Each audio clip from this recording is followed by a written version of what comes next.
Hey, it's Dr. Charles, aka CoachMD. In my over 30 years of medical practice, I've made it my goal to help you create a great life by achieving a strong mind, a healthy body, and an unshakable spirit. Well, what I want to talk to you today about is sitting, right? Sitting is not a great activity to do for a long period of time. And unfortunately, it gets us in pretty bad shape. Well, scientists now have figured out how much exercise you need to offset a day of sitting. I know it's really hard when we're at work, a lot of times at home, being a couch potato, whatever. We end up sitting a lot. Well, we know that spending hour after hour sitting isn't good for us, but just how much exercise is needed to counteract the negative impact of a day at the desk? Well, a 2020 study, the results of which have just come out, suggests that 30 to 40 minutes per day of building up sweat should do it. Okay, 30 to 40 minutes. Okay, that's not a small amount of time, but it's not an unimaginable amount of time either. Up to 40 minutes of moderate to vigorous intensity physical exercise every day is about the right amount to balance out 10 hours of sitting still, the research says, although any amount of exercise or even just standing up helps to some extent. So that's why standing desks have been so popular lately, and it's probably a good idea if you have the ability to do that, to get a standing desk. If not, then you may want to look at how you can get in 30 to 4 minutes of moderate exercise, at least moderate exercise a day.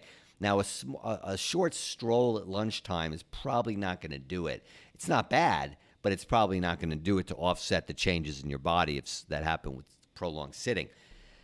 This is based on a meta-analysis across 9 previous studies involving a total of 44,370 people in 4 different countries who were wearing some form of fitness tracker.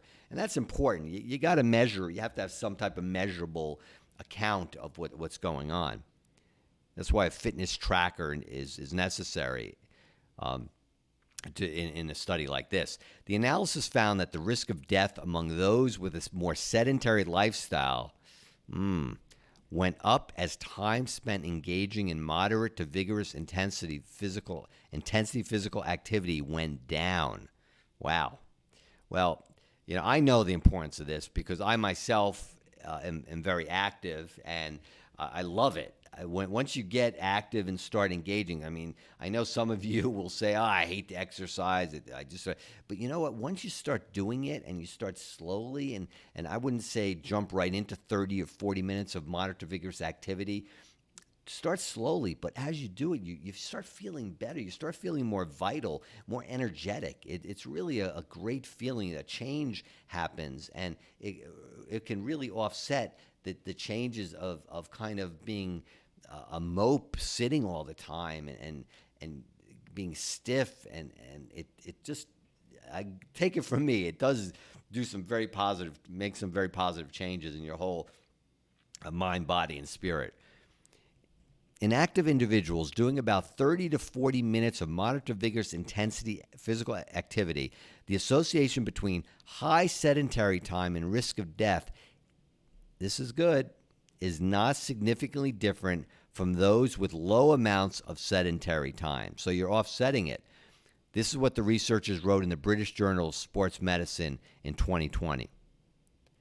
In other words, putting in some reasonably intensive activity, cycling, brisk walking, not just strolling, gardening, gardening is going to have to be pretty vigorous, pulling a lot, and you got to get your heart rate up. I don't know if that really fits with the moderate to vigorous activity, honestly. This can lower your risk of an early death right back down to what it would be if you weren't doing all that sitting around, to the extent that this link can be seen in the amassed data of many thousands of people. Okay, that's good to know. While meta-analysis like this one always requires some elaborate dot joining, I agree. I've talked about this. Statistics can be manipulated, but even with that, because elaborate dot joining across separate studies with different volunteers, timescales, and conditions.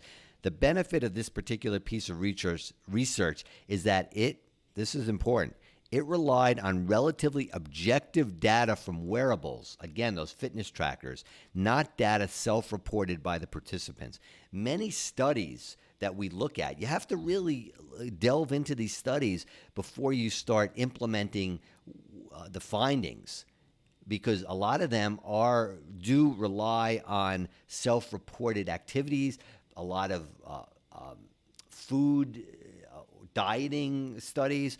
They rely on self-reported activities or food intake. This is actually dependent on wearing fitness trackers. I think that's very important. That's why I'm bringing this to you. The study was published alongside the release of the World Health Organization 2020 Global Guidelines on Physical Activity and Sedentary Behavior, put together by 40 scientists across 6 continents. In fact, in November 2020, British Journal Sports Medicine put out a special edition to carry both the new study and the new guidelines. These guidelines are very timely given that we are in the middle of a global pandemic, which has confined people indoors for long periods and encouraged an increase in sedentary behavior, said physical activity and population health researcher Emmanuel Emmanuel Stamatakis, got it, from the University of Sydney in Australia. People can still protect their health and offset the harmful effects of physical inactivity. One thing we don't talk about in the pandemic, so many people talk about prevention and the vaccine, yes, but we know that people who got sick and still get sick and sicker from COVID, morbidity and mortality, illness and death go way up depending on your level of fitness, your lack of other medical conditions. This is really important, and this study shows that not only will it reverse sitting, but it could get you in better shape, so you can be in better shape to fight if you do get sick with a virus like COVID. People can still protect their health and offset the harmful effects of physical inactivity, as the doctor says, who wasn't involved in the meta-analysis, but is the co-editor of the British Journal of Sports Medicine. As these guidelines emphasize, all physical activity counts, and any amount of it is better than none. So even the strolling is good, walking, but it's not as good as a vigorous exercise or moderate to vigorous. The research based on fitness trackers is broadly in line with the new WHO guidelines, which recommends 150 to 300 minutes of moderate intensity or 75 to 150 minutes of vigorous intensity physical activity every week to counter sedentary behavior. Well, that's good advice. It's not that practical for a lot of us, but if you start slowly, you can start bringing that into your day. I definitely do this, but I didn't start out by doing this. I started slowly and gradually built up. I wonder how many of the WHO experts do this. I would doubt few, honestly, but it's good advice anyway. Walking up the stairs instead of taking the lift, playing with children and pets, taking part in yoga or dancing, doing household chores, walking and cycling are all put forward as ways in which people can be more active. And if you can't manage the 30 to 40 minutes right away, the researchers say, as I just did, start off small. I'm going to put a plug in for the exercise that I like, and that's CrossFit. Now, I know some of you may hear CrossFit and say, oh, those people are crazy. You know, you see the CrossFit games on television. You see these people doing these crazy lifts and everything. But I'm 61 years old. I participate in CrossFit, and I scale my weights that I do. I scale my activity. Over time, I've gotten much stronger, and my endurance has increased. But the training, I've never engaged in training like this before. I've ran marathons in the past. I was a second-degree black belt in karate. I've done many types of physical activities. Never have I experienced one that is a total body exercise, total body. It's amazing. And if you get into a good CrossFit gym or box, as we call it, you'll be, and you have a good coach, they will allow you to do it at your level, and you can scale it as low as you want to start out with. So, and you don't get hurt. I don't get hurt, and I do some, 61 years old, I do more, and I feel I'm in better shape than when I was 31 years old, and that is the truth. And anyone can do it. It's just a matter of starting out slowly, and don't look at anybody else in your gym, and keep it in yourself, and start slowly. And then I can guarantee you won't get hurt, and you'll develop the best type of workout that you'll ever imagine, and it will definitely offset hours of sitting that you might do in your job or at home in your sedentary lifestyle. Making recommendations across all ages and body types is tricky, though the 40-minute time frame for activity fits in with previous research. As more data are published, we should learn more about how to stay healthy, even if we have to spend extended periods of time at a desk. Although the new guidelines reflect the best available science, there are still some gaps in our knowledge. We are still not clear, for example, where exactly the bar for too much sitting is. But this is a fast-paced field of research, and we will hopefully have answers in few years' time.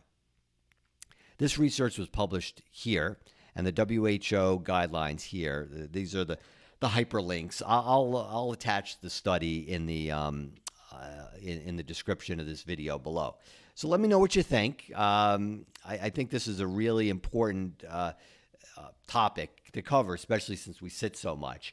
So let me know what you think, and like the video, subscribe to my channel. I'd love to stay more in touch with you. So until next time, I'm Dr. Charles, aka CoachMD, urging you to stay strong in mind, in body, and in soul. Bye for now. Hey, Dr. Charles, CoachMD. Thanks for stopping by. Make sure to like and comment below. I'd love to hear from you. If you think you have a friend who might benefit from this video, share it with them. For access to exclusive content, support my Patreon. There you'll get private access to videos, meditations, health tips, even relationship and financial tips. You'll have a say in what I produce and be able to participate in a monthly call with me. Don't forget to follow me on Facebook, Instagram, and Twitter, and subscribe to my YouTube channel. See you soon.